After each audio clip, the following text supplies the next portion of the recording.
नमस्ते बच्चों।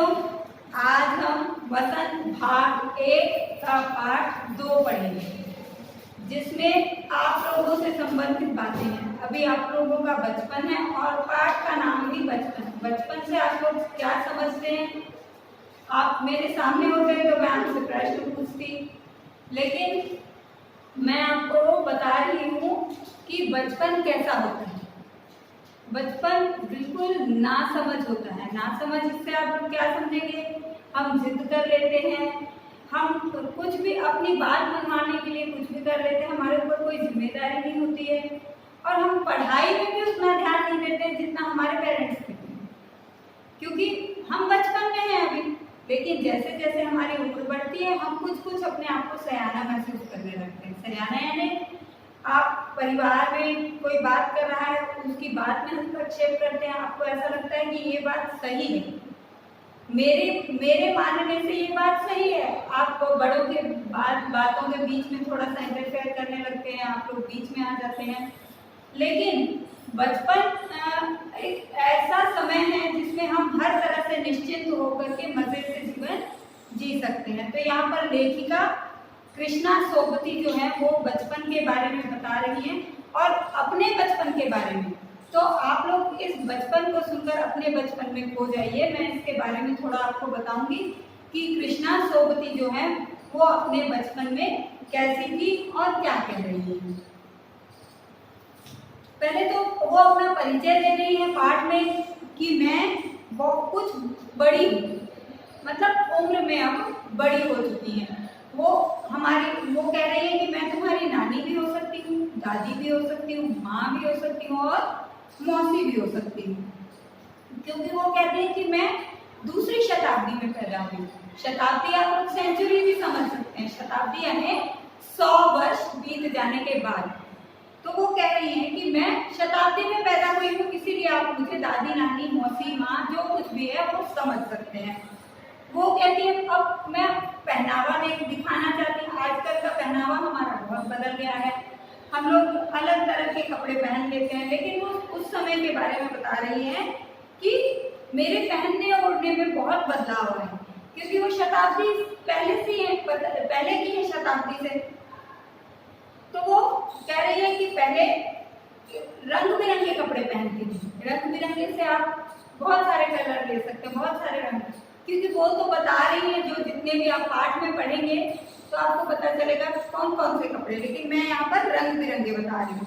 तो अपने मन से धीरे धीरे जब समय बीता, उम्र हुई, आप लोगों ने अपने परिवार में भी देखा होगा कि आपके माता पिता में आपके जन्म से लेकर अभी तक कितने परिवर्तन आए, या आपने अपने जन्म से लेकर अभी तक कितने परिवर्तनों को देखा है।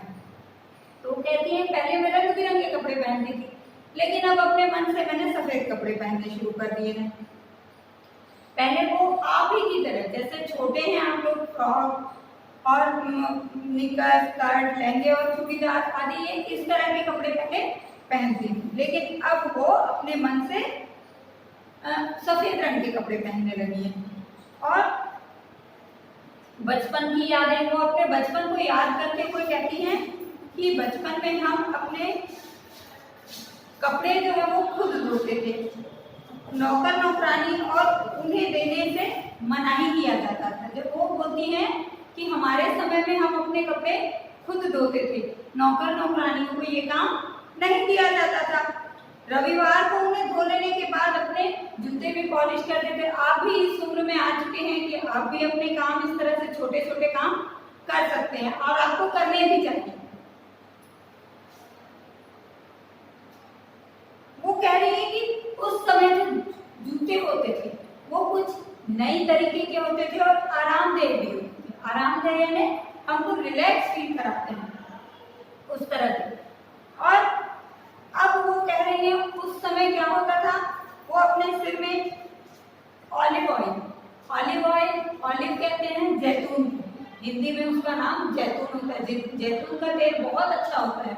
वो कहते हैं हम लोग वो जैतून का तेल और कैस्टर ऑयल, कैस्टर कहते हैं अरंडी का तेल, उसको हम लोग वो तेल लगाते थे, लेकिन यानी वो पीना भी पड़ता था हम लोगों को, क्योंकि सेहत के हिसाब से बहुत अच्छा होता है वो। अगर आप लोग इस स्थिति में या इस परिवर्तन वाले समय में इन चीजों का इस्तेमाल करते हैं तो यकीन मानिए कि आपसे ज्यादा फिट कोई होगा नहीं। इसीलिए लेखिका का ये बताने का आशय यही था कि उस समय ये सब चीजें चलती थी। आजकल तो हम घी तक खाना पसंद नहीं करते हैं, तो इन चीजों का बहुत महत्व है।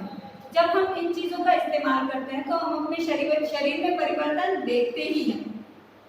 और वो बोल रही है कि वर्तमान समय का बदलाव। अब क्योंकि उन्होंने पहले अपनी बातें बताई और अब जिस समय में वो जी रही है वो बता रही है कि हमारे समय और इस समय में बहुत दूरी आ गई। जनरल डिफरेंस बोलते हैं ना, तो उसी को दूरी बोल रही है वो कि बचपन में हम जो खेलते थे, बाहर जाकर के खेलते थे और बहुत देर तक खेलते थे। आजकल उनको ऐसा लगता है कि अंधेरे होने से पहले हम घर में चले जाएं। और पढ़ाई का भी थोड़ा सा हम लोगों के ऊपर पहले से ज्यादा वजन हुआ है। तो वो कह रही है कि हम बहुत खेलते थे और हम पड़ोस में भी घरों में चले जाते थे, किसी के भी घर में बैठ के खाना पीना खा पी कर अपने घर वापस आ जाते थे। रेडियो और टेलीविजन तो उस समय थे नहीं, तो इसीलिए वो लोग घर से बाहर निकल करके अपना मनोरंजन कर लेते थे। और उनके समय में आजकल आप लोग देखते हैं कि मार्केट में आइसक्रीम कहते हैं आप ही लोग उसे और हम हिंदी में उसी को कुल्फी कहा जाता है।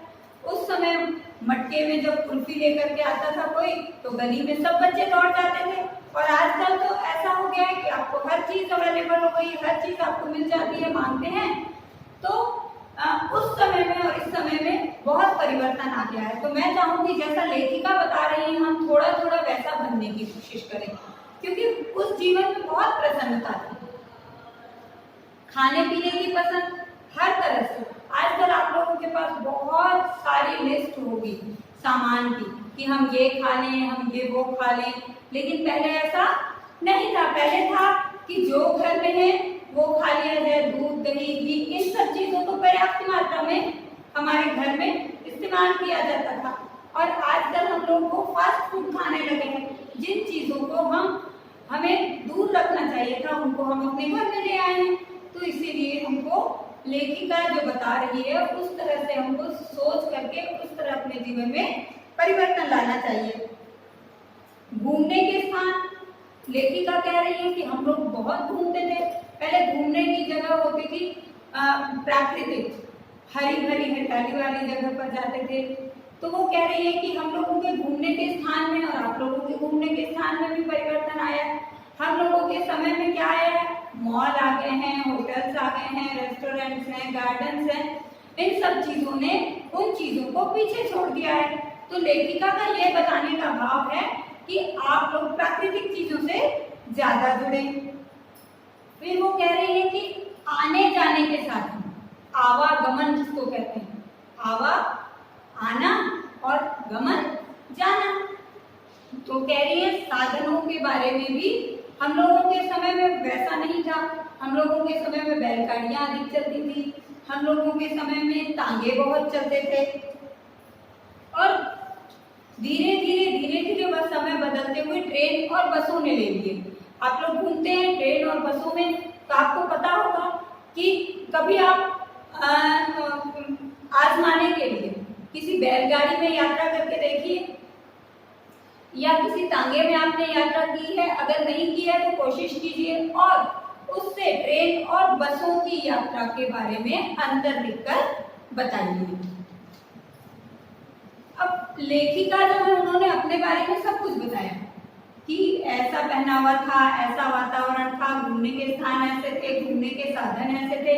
लेकिन लेखिका कहती है कि जब ये थोड़ा थोड़ा परिवर्तन होने लगा तो हमें थोड़ा असहज महसूस होने लगा। असहज यानी आप बोलते हैं अनकंफर्टेबल। तो वो कहती है कि मुझे थोड़ा थोड़ा असहज लगने लगा। और अब डॉक्टर जो है, पहले डॉक्टर भी वैसे नहीं होते थे, डॉक्टर वैद्य होते थे और वैद्य का रूप अब डॉक्टर्स ने ले लिया है। तो वो कह रही है कि पहले जो डॉक्टर्स थे वो मेरी मतलब जब मैं असहज महसूस करने लगी तो मैंने डॉक्टर के पास जाकर दिखाया। तो उन्होंने कहा कि तुम्हें चश्मा लगाने की आवश्यकता है। तब चश्मा लगाना बहुत आश्चर्य की बात होती थी और मुझे भी थोड़ा महसूस हुआ कि ये सब कैसे। तो वो कहती हैं कि डॉक्टर ने मुझसे कहा, वो हंसते हुए बता रही हैं कि उन्होंने मुझसे कहा कि समझदार लगोगी चश्मा लगाने के बाद, तुम ऐसे लगोगी कोई शिक्षिका हो। तो मुझे भी हंसी आ गई और उन्हें भी हंसी आ गई। और वो अपना चश्मा लगाने के बारे में एक अपनी याद बताना चाहती है कि जब मैंने चश्मा लगाया तो मेरा चचेरा भाई मुझे छेड़ते हुए कहता है, आंख पर चश्मा लगाया ताकि सूझे दूर की, वह नहीं लड़की को मालूम सूरत बनी लंगूर की। तो बच्चे, आप लोगों के घर में भी आप लोग आपस में भाई बहन लड़ते झगड़ते हो, आपस में एक दूसरे को चिढ़ाते हो, तो इसी तरह लेखिका का भाई भी चिढ़ा रहा है कि आंख पर तुमने चश्मा तो लगाया है, लेकिन वो क्यों लगाया है? ताकि तुम्हें दूर क्या दिखाई दे, यानी दूर की मस्तियां सूझे, और यह नहीं तुम्हें मालूम कि तुम लग रही हो लंगूर सी। तो इस पर लेखिका कहती है, मुझे बहुत गुस्सा आया और मैं अब स्वयं को आईने के सामने जाकर के बार बार देख रही थी। कब, कैसे? कभी चश्मा उतार रही थी, कभी चश्मा लगा रही थी। चश्मा इंग्लिश का शब्द है, हिंदी में उसको कहते हैं ऐनक। आपने स्वरों में पढ़ा होगा कि ए ऐनक का, तो वही ऐनक कहते हैं हिंदी में चश्मे को।